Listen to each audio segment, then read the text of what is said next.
우리가 오늘 대림절 두 번째 주일을 맞이했습니다. 우리는 재림하실 예수님을 기다리지 않습니까? 그러면 우리가 어떻게 살면서 예수님의 재림을 기다려야 되겠습니까?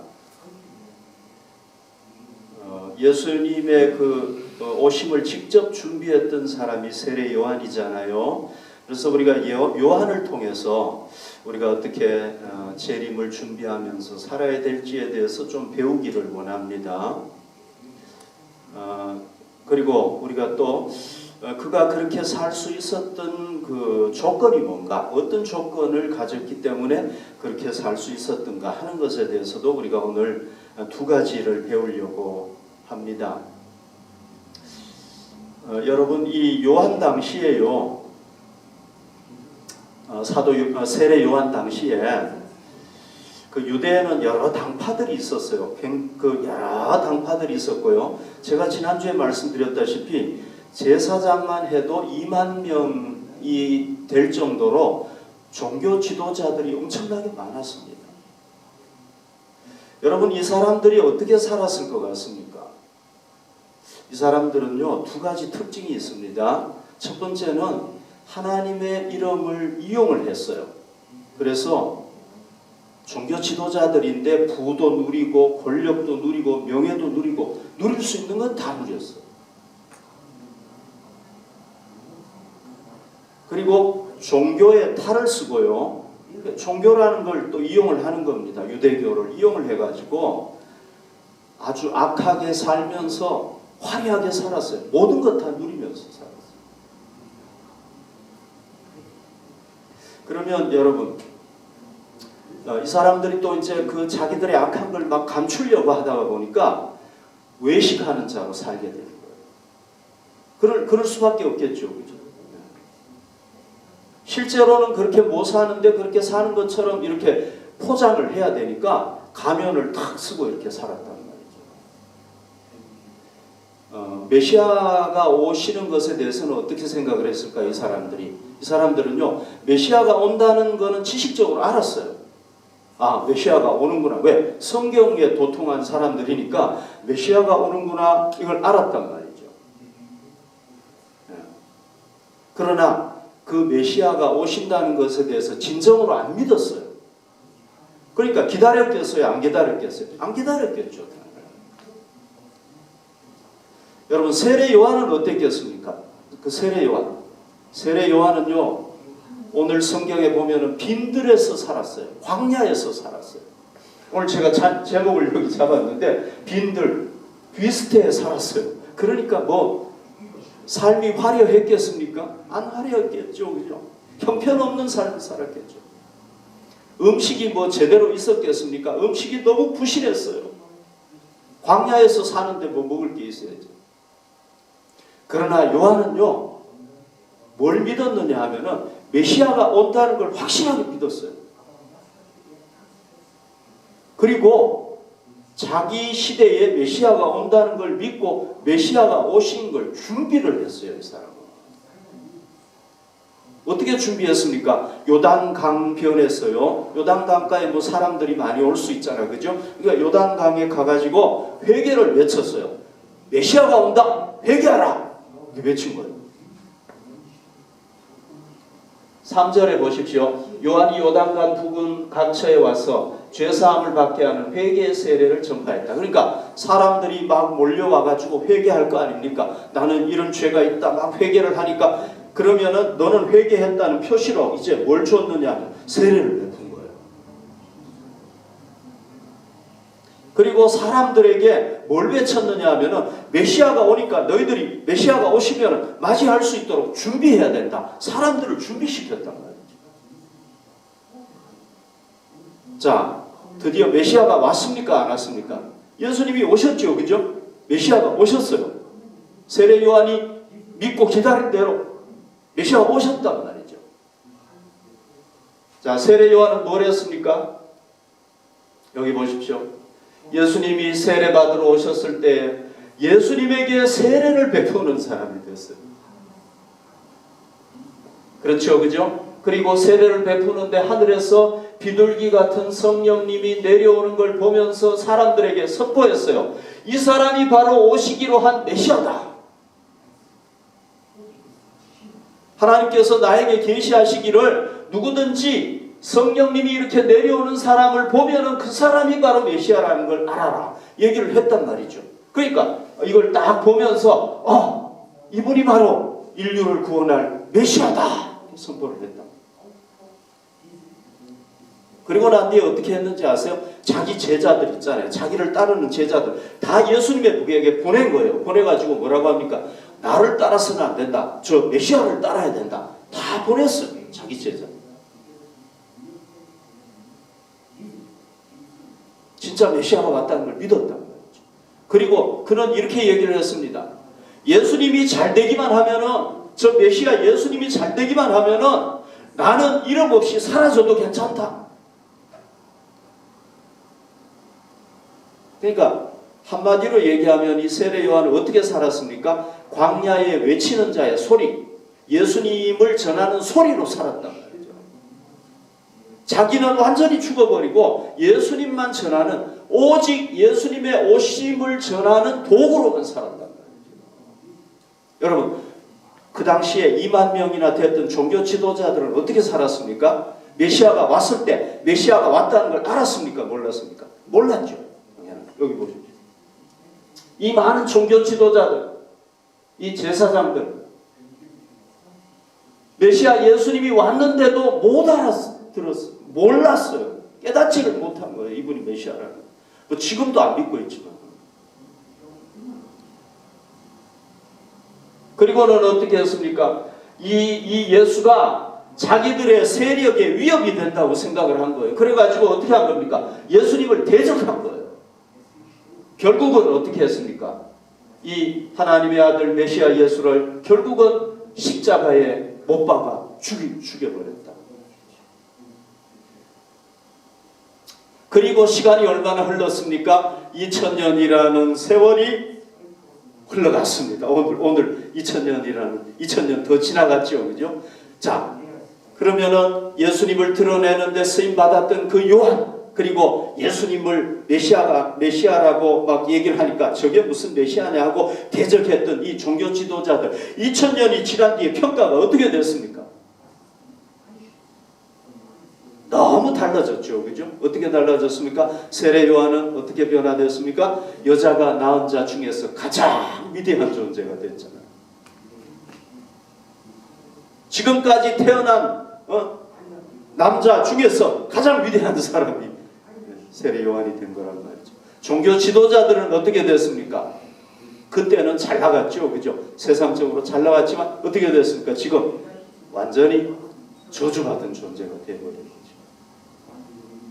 여러분, 이게 세례 요한이 그때는 정말 형편없는 사람이었고, 그 종교 지도자들이 볼 때는 정말 바보 같은 사람이었는데, 지금 여자가 낳은 자 중에 가장 큰 자가 되고, 이 종교 지도자들은 완전히 그냥 저주받은 존재가 되어버린 게 뭐 때문에 그렇게 된 겁니까? 예수님께서 초림하셨기 때문에 그런 거죠. 그죠? 2000년 전에 예수님이 메시아로 오시지 않았다면 완전히 바뀌어졌겠죠. 그죠? 요한은 완전히 이름 없는 사람이 거짓말쟁이가 되어버려, 사이비 교주가 되어버렸겠죠. 그죠? 그런데 예수님이 초림하시니까 하셨기 때문에 그렇게 된 거란 말이죠. 여기 보십시오, 여러분. 누가복음 1장 76절 77절에 보면, 이하여 내가 지극히 높으신 이의 선지자라 일컬음을 받는다. 주 앞에 앞서가서 그 길을 준비하여 주의 백성에게 그 죄 사함으로 말미암는 구원을 알게 할 것이라. 그러니까 하나님의, 지극히 높으신 하나님의 선지자라 일컬음을 받게 된다는 거예요. 그런데 여러분, 요한이 선지자가 될 수도 있고 사이비 교주가 될 수, 이단 교주가 될 수도 있었죠. 그게 누구 때문에? 만약에 사이비 교주가 되고 혹은 하나님의 위대한 선지자가 되는 건 누구에게 달려 있습니까? 초림하신 예수님에게 달려 있었단 말이에요. 예수님이 왔기 때문에 그런 거란 말이죠. 예수님이 오니까 요한이 어떻게 됐습니까? 말라기 선지자 이후 400년 만에 구약의 마지막 선지자인 세례 요한이 된 거예요. 그리고는 예수님의 오실 길을 준비한 사람이 됐죠. 그 예수님을 맞이한 사람이 됐죠. 사람들을 준비시키는 사람이 됐죠. 그래서 이 구약의 마지막 선지자면서 신약을 여는 선구자적인 역할을 했던 거예요. 요한이. 만약에 예수님의 초림이 없었으면, 예수님이 처음 그 메시아로 오시지 않았으면 어떻게 되겠습니까? 세례 요한은 없어져 버려요. 이단 교주가 되어버리는 거죠. 요즘식으로 하면.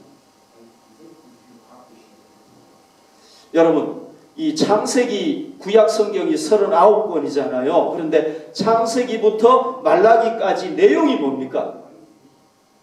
이 창세기부터 말라기까지 이게 보통 뭐 사람들은 계산을 해보면 6,000년이라고 그래요. 6,000년. 뭐 6,000년 더 될 수도 있죠. 그죠? 이 6,000년 기간 동안에 창세기부터 말라기까지 내용이 뭡니까? 그거는 메시아가 오신다, 메시아가 오신다, 메시아가 오신다 이거잖아요. 한마디로 딱 얘기하면 6,000년 동안, 그럼 6,000년이라고 잡읍시다. 그러면 6,000년 동안 성경이 뭐 얘기하고 있는? 메시아가 오신다, 오신다. 1,000년 지나도 안 와, 2,000년 지나도 안 와, 4,000년 지나도 안 와. 몇 년 만에 왔어요? 6,000년 만에 예수님이 오셨죠. 언제? 2000년 전에. 우리로서는 2000년 전에 예수님이 오셨다는 거예요. 그 예수님께서 승천하시면서 인류 구원의 사역을 완성하시고 승천하시면서 뭐라고 얘기했습니까? 내가 다시 올 것이다. 내가 재림한다. 얘기했단 말이죠. 여러분, 예수님께서 초림의 약속을 지켰습니다. 하나님께서 내가 메시아를 보낸다 했는데 예수님이 2000년 전에 오셨으면 다시 재림할 예수님의 약속도 지키겠습니까? 안 지키겠습니까? 당연하게 지키겠죠. 그죠? 만약에 그때 못 지켰으면 우리가 못 믿죠. 그러나 그 약속을 지켰단 말이죠. 예수님께서. 그러니까 우리는 예수님의 초림을 통해서 재림의 약속도 지킬 수 있다는 걸 믿어야 된다. 아멘. 그리고 자 여러분, 중요한 얘기를 좀 해봅시다. 우리가 예수님의 재림을 확신한다면, 우리가 예수님의 재림을 확신한다면, 확신하시죠? 그러면 여러분, 우리 삶의 초점이 어디에 맞춰져야 되겠습니까? 우리 삶의 초점이 다 예수님의 재림에 맞춰져야 된단 말이죠. 세례 요한이 그랬잖아요. 세례 요한의 모든 삶의 초점이 어디에 맞춰져 있었습니까? 오실 메시아. 왜? 메시아가 오시면 그게 중요한 거니까.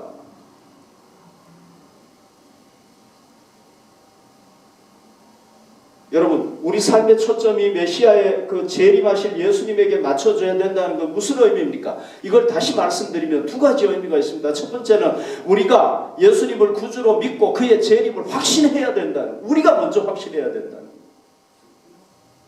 아멘. 여러분, 우리가 확신하지 않으면 우리가 전할 수가 없잖아요. 제가 재림을 확신하지 않으면서 여러분들에게 확신 있게 예수님 재림하십니다 얘기할 수 있겠습니까? 만약에 안 믿고 그렇게 하면 전 거짓말쟁이죠. 그죠? 그러니까 중요한 건 우리가 먼저 믿어야 된다는 겁니다. 그 다음에 우리가 믿은 걸로 끝나면 안 된다는 겁니다. 뭐 해야 됩니까? 재림하실 예수님을 준비시키는 자, 예수님이 재림하는 그 길을 준비하는 자, 세례 요한이 그걸 했잖아요. 그죠? 우리도 그렇게 해야 된다는 겁니다. 그건 뭐냐 하면은 사람들이 오실 예수님을 맞이할 수 있도록 우리가 그들을 준비시켜야 된다는 겁니다. 세례 요한처럼. 아멘. 그래서 우리가요, 사람들을 구원해가지고 누구에게로 인도해야 되겠습니까? 예수님께로 인도해야 되겠죠. 그죠? 우리 일생의 삶의 목적이, 가장 중요한 목적이 뭐가 돼야 되겠습니까? 그건 바로 주의 복음을 증거하는 게 돼야 되겠죠. 아멘. 우리가 왜 공부를 해야 됩니까? 공부하는 궁극적인 목적. 그러니까 뭐 지역적인 목적이 아니라 부차적인 목적이 아니라 진짜 중요한 목적이 뭡니까? 왜 공부해야 됩니까? 예수님의 재림에 맞춰지지 않으면은요, 우리 공부는 이 세상에서 끝나버리는 거예요. 우리가 왜 직장 생활을 해야 됩니까? 왜 비즈니스를 해야 됩니까? 우리가 돈을 벌 목적이 있죠. 생활할 목적이 있죠. 그런데 그게 진짜 목적이 되어버리면 안 된다는 겁니다. 진짜 목적은 뭡니까? 재림하실 예수님에게 맞춰져야 된다는 겁니다. 그분을 드러내고 그분의 복음을 증거하고 영혼을 재림하실 예수님께로 맞추는 데 해야 된다는, 세례 요한이 그렇게 했잖아요. 그래서 여자가 낳은 자 중에 가장 위대한 존귀한 사람이 됐잖아요.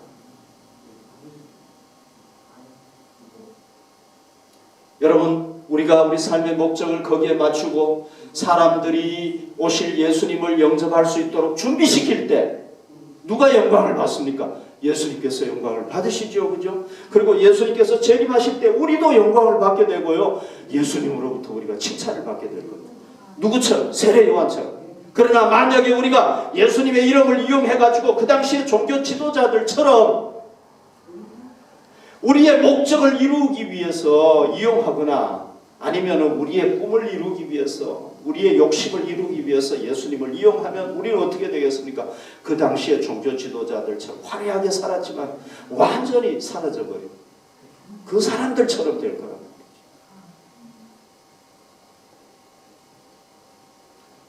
우리가 요한으로부터 배워야 될 게 또 하나 더 있죠. 그죠? 그게 뭡니까? 요한이 어떻게 그렇게 쓰임받을 수 있었는가? 그 조건이 뭔가? 그가 쓰임받을 수 있는 조건이 있었던 조건이 뭔가요? 자, 그 조건들이 뭐겠습니까? 첫 번째 조건이 뭐냐면은요, 여러분 이 요한이 보면 너무 놀라운데요. 여기 보십시오. 누가복음 1장 14절에서 16절인데요. 너도 기뻐하고 즐거워할 것이요 많은 사람도 그의 태어남을 기뻐하리니 이는 그가 주 앞에 큰 자가 되며 포도주나 독한 술을 마시지 아니하며, 여기 보십시오. 모태로부터 성령의 충만함을 받는다. 그래서 이스라엘 자손을 줄곧 그들의 하나님께로 많이 돌아오게 하겠습니다. 여기서 중요한 게 뭐냐? 모태로부터 성령의 충만함을 받는다는 거예요. 여러분들에게 언제 성령님께서 임하셨습니까? 여러분들이 진정으로 예수님을 받아들였을 때 성령님께서 임하셨죠. 그죠? 세례 요한은요, 이 세상에 보통 이 세상에 태어나가지고 그럴 수 있는데, 이 사람은 언제부터? 모태에서부터 성령 충만함. 그 태아 때부터 성령 충만. 그러니까 특이한 인물이죠. 그죠? 이런 성경에 이런 인물이 많지가 않아요, 여러분. 예. 사무엘이 모태에서부터 성령 충만했다 이런 얘기 없어요. 이 요한은요, 어머니 뱃속에 있는 그 태아, 아직 세상에 태어나지도 않는 태아 때부터 성령 충만함을 받았다. 네. 참 저도 예수 믿고 성령님이 임재했지만 충만함을 받기까지는 시간이 많이 걸렸는데, 이 요한은 모태에서부터 성령의 충만. 그러니까 뭐 하게 됐습니까? 이스라엘 자손을 그들의 하나님께로 많이 돌아오게 했잖아요. 그죠? 그러니까 결국은 예수님의 오심을 준비하고 사람들을 세우는데 준비시키는데 쓰임 받을 수 있었던 이유가 뭐냐? 자기의 능력이 아니었다는 겁니다. 누구의 능력입니까? 성령님의 능력이었다는, 성령으로 충만했기 때문이라는 거예요. 성경이 항상 얘기하는 게 이거죠. 그죠? 그 사람의 능력이 아니라, 어떤 사람의 능력이 아니라 성령님께서 함께 해주셨기 때문에 그렇다는 거 아닙니까? 성령님께서 이 모태에서부터 모태에서부터 그랬으니까 모태로 끝났다는 게 아니잖아요. 그죠? 일생 성령님께서 어떻게 하셨습니까? 요한에게 충만하게 임재하셨다는 거. 요한과 함께 하시고, 그러니까 요한이 그렇게 쓰임받을 수 있었다. 그런 얘기입니다. 여러분, 베드로는 지식적으로 부족한 사람이잖아요. 그죠? 우리가 보통 무식한 사람이다. 어부니까 고기 잡는 일은 뛰어났지만은 지식적으로는 그렇게 공부할 시간이 많았겠습니까? 학자가 아니잖아요. 그러니까 무식한 사람이다라고 얘기를 하는데, 이 사람이 성령 충만해가지고 예수의 복음을 전했더니 한 번 전하는데 몇 명이 회개하고 돌아왔습니까? 3,000명. 여러분 교회가 3,000명으로 성장하려면 얼마나 시간이 걸리겠습니까? 근데 한 번에 그냥 3,000명이 회개해버리고 3,000명 교회가 돼버린 거예요. 누구의 능력입니까? 성령님의 능력이에요.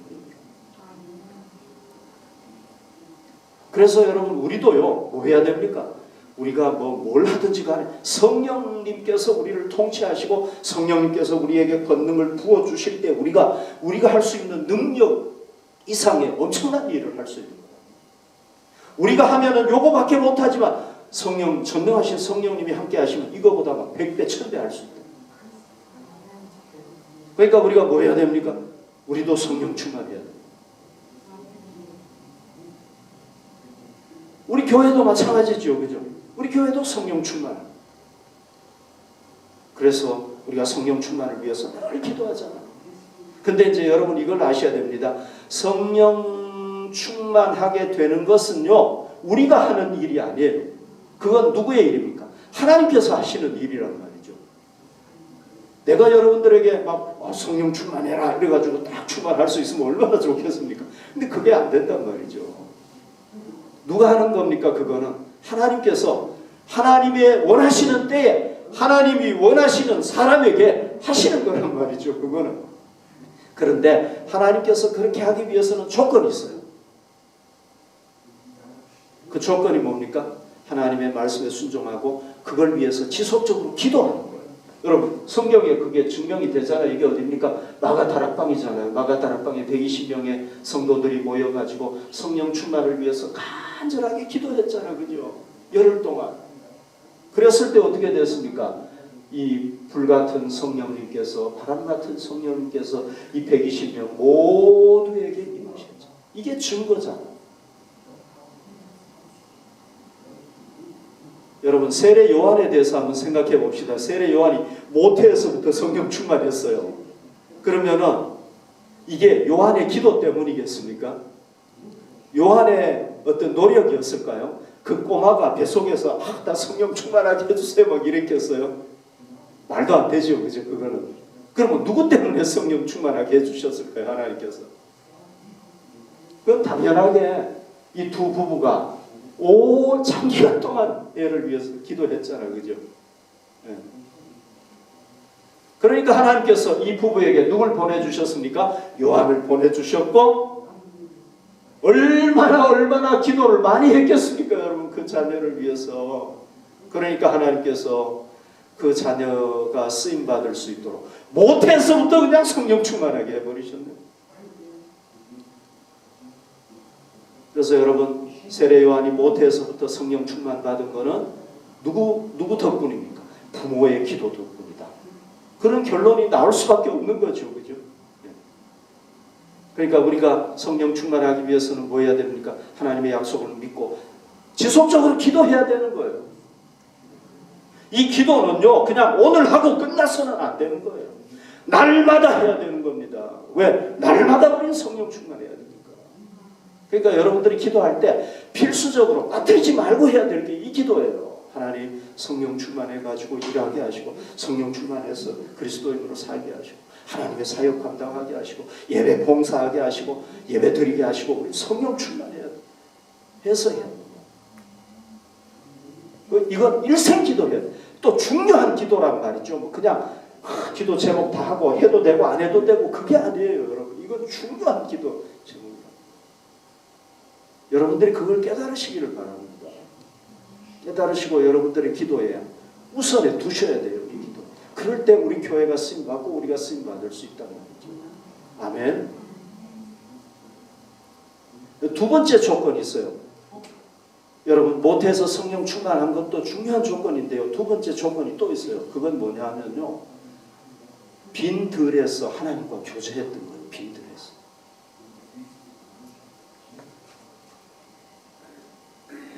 누가복음 1장 80절 보세요. 아기가 자라며 심령이 강하여지며 이스라엘에게 나타나는 날까지 빈들에 있습니다. 그러니까 이 아이가 자라면서 어느 순간에 광야로 간 거예요. 그게 뭐 10살에 갔는지 14살에 갔는지 그건 몰라요. 그러나 어느 순간에 광야에 가게 됐고요. 그 광야에서 생활하게 되는 거예요. 생활하면서 여기서 보십시오. 아이가 자랐다는 건 뭡니까? 육체적으로 자랐다는 얘기죠. 그죠? 지혜도 자랐다는 얘기죠. 가장 중요한 게 있습니다. 이게 뭡니까? 심령이 강하여졌다. 자인 가이스트 부어대 슈타크. 그러니까 영적으로 성장했다는 얘기예요. 이 빈들에서요, 하나님과 교제하면서 뭐가 자라게 된 겁니까? 신앙이 성장하게 됐다는 거예요. 그래서 뭐가 됐습니까? 영적인 거인이 된 거예요. 예수님의 오실 길을 준비할 수 있을 정도로 영적인 거인이 되고 있는 거예요.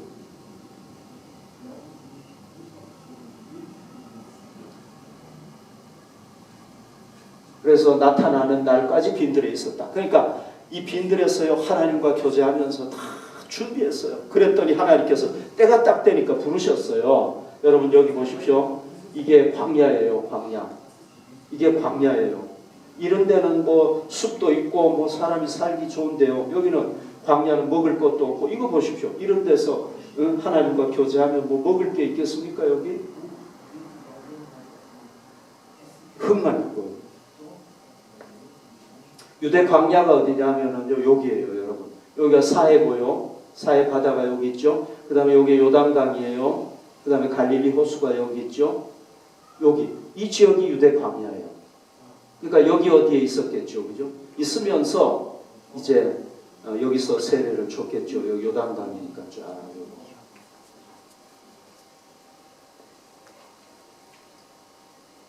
여기. 2절 보십시오. 안나스와 가야바가 대제사장으로 있을 때 하나님의 말씀이 빈들에서 사가랴의 아들 요한에게 임한지라 그랬죠. 그죠?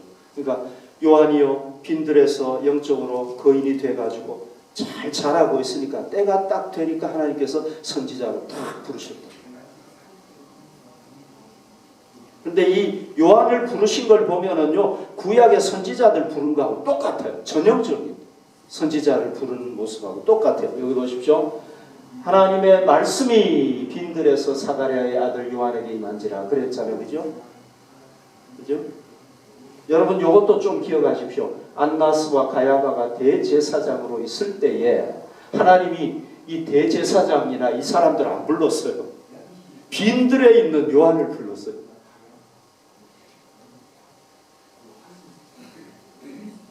하나님께서 요한을 드디어 선지자로 부르신 거예요. 그러니까 예수님이 30세에 시작이 됐고 요한이 예수님보다 6개월 전에 태어났잖아요. 그러면은 뭐 예수님 부르시기 한 1년이나 2년 전이라고 볼 수가 있겠죠. 그죠? 28, 뭐 그때쯤 29, 뭐 이때쯤 하나님께서 불렀다고 볼 수가 있어요. 선지자로 불렀단 말이죠. 근데 예레미야를 부르실 때 모습을 보십시오. 예레미야 1장 4절 5절 보면 여호와의 말씀이 내게 임하니라. 똑같죠. 그죠? 하나님의 말씀이 임하신 거예요. 무슨 말씀이 임하셨느냐? 이르시되 내가 너를 모태에 짓기 전에 너를 알았고. 똑같죠. 그죠? 모태에서부터 성령 충만한 내가 배에서 나오기 전에 너를 성별하였고 너를 여러 나라의 선지자로 세웠노라. 이렇게 딱 말씀이 왔으니까 선지자로 일하게 됐다. 선지자가 그냥 자기가 나는 선지자다 이런다고 하는 게 아니고 그건 거짓 선지자라. 진짜 선지자는 하나님께서 내가 너를 이제 선지자로 세웠다. 그때부터 선지자로 일하는 거예요. 그러니까 세례 요한도 똑같잖아요. 그죠? 똑같이 하나님의 말씀이 내가 이제 너를 선지자로 쓰겠다. 그때부터 선지자로 쓰입니다.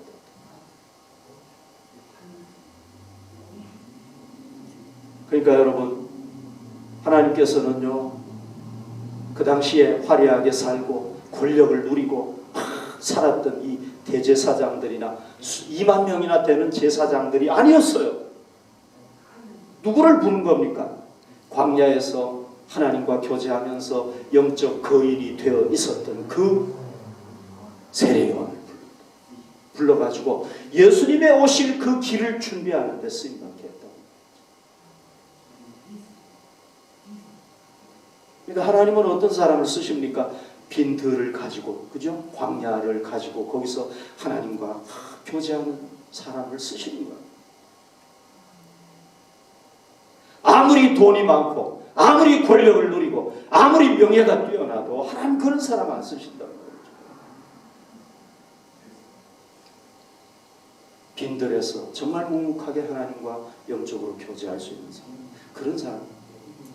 여러분, 우리가 일생에 한 번만 쓰임 받아도 너무 귀하잖아, 그죠? 어떤 선지자는 일생에 한 번 진짜 하나님 말씀 딱 전하고 사라지잖아요. 그런데 하나님 앞에서는 얼마나 존귀한 존재입니까? 예수님도 보십시오. 마가복음 1장 35절 새벽 아직도 밝기 전에 예수께서 일어나다가 한적한 곳으로 가서 거기서 기도하셨다. 여러분, 예수님이요 요때 공생애 딱 시작하고부터 이렇게 했겠습니까? 아니겠죠, 그죠? 예. 예수님은 공생애 전에도 항상 이렇게 했다는 거잖아요, 그죠? 보십시오. 새벽에 일어나가지고 한적한 곳으로 가서 거기서 기도하셨다. 예수님은 이게 습관이 되신 거죠. 항상 이렇게 하신 거죠, 그죠? 조용한 장소를 찾아가지고 가가지고 하나님과 교제하셨다. 여러분, 예수님에게 이게 없었으면 어떻게 되겠습니까? 인류의 구세주로 쓰임받지 못하는 거예요. 그러니까 이게요, 이 광야에서 하나님과 교제하는 이게 얼마나 중요한 거예요. 여러분, 만약에 세례 요한이 빈들에서 하나님과 교제하지 않고 그냥 제사장들처럼 거들먹거리면서 살았다면 어떻게 됐겠습니까? 요한이 쓰임받지 못했겠죠, 당연하게. 다른 사람이 쓰임받았겠죠. 그렇게 했던 다른 사람이 쓰임받았겠죠. 그러니까 예수님도 어떻게 구세주로 쓰임받을 수 있었느냐? 그냥 뭐 예수님이 뭐 덜렁덜렁 사신 거 아니잖아, 그죠? 정말 진지하게 하나님과 이렇게 관계를 유지하면서 사니까 그렇게 된 거 아닙니까? 이스라엘 백성들이 출애굽했잖아요. 이제 새로운 땅 가나안 땅에 가서 살아야 되잖아요. 그러면은 옛날 모습 가지고 살 수 없는 거예요. 왜? 이 사람들에게는 뭐가 있느냐면 노예로서 살았던 400년 이상 노예로 살았기 때문에 노예의 근성이 있단 말이죠. 노예 습관이 있단 말이죠. 그러니까 이 때를 벗어야 되는 거예요. 그러니까 하나님께서 어디로 가는 거? 광야로 보내가지고 오직 하나님만 바라볼 수 있도록. 여러분, 광야는요 하나님만 바라보지 않으면 살 수 없는 것이란 말이에요. 그러니까 광야로 보내가지고 훈련시켰는데 하나님, 우리는 훈련받기 싫어요. 좀 맛있는 거 주세요. 막 이런 불평불만만 하니까 결국은 거기서 다 죽고 말아요.